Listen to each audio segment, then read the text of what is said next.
Once a pillar of education and culture, the Grenada National Library has now become a threat to public safety. The historic structure, which has stood for over 300 years, is visibly deteriorating, raising concerns among citizens and heritage advocates alike. The building, originally constructed around 1720, was built using bricks and stones and features a distinctive fish-scale clay tile roof. Over the centuries, it served multiple purposes, first as a merchant's office and warehouse, and later as Grenada's main public library. However, the library has been closed to the public since 2011 following extensive termite damage.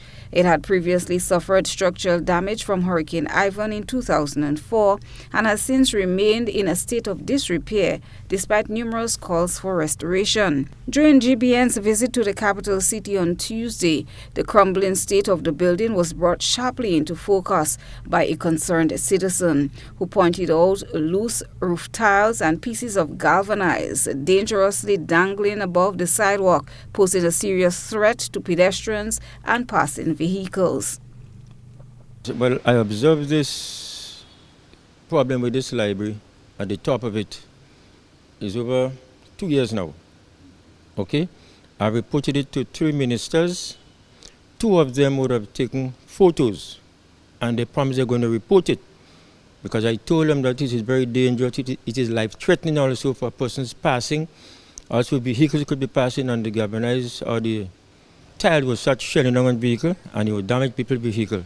Even the galvanized, always swinging when wind is blowing and making plenty noise.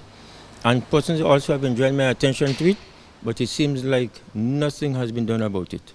And it's a constant threat because vehicles passing every minute, persons keep walking there every minute, and we don't know what would be the next step.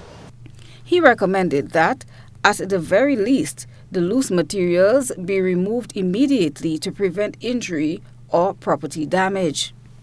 And we have a tendency in this country, we allow things to happen, and after it happens, then we take action. That time it is too late.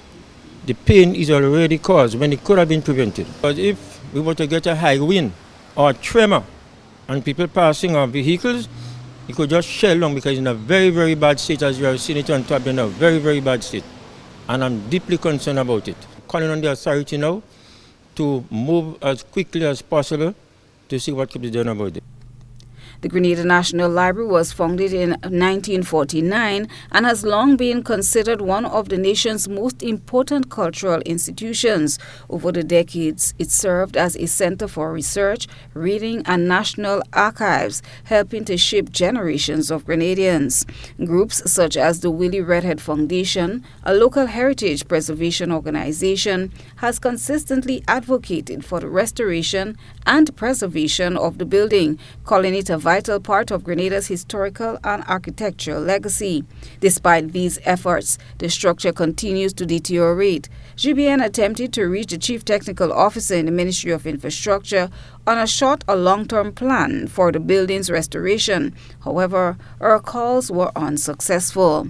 The current state of the library, located in the heart of the capital, is not only an eyesore, but a symbol of neglect. As Grenada continues to focus on tourism and national development, many argue that the restoration of the National Library should be viewed not as an expense, but as an investment in national identity and education. For now, the public waits, hopeful that action will be taken before tragedy strikes. Chrislina John, GBN News.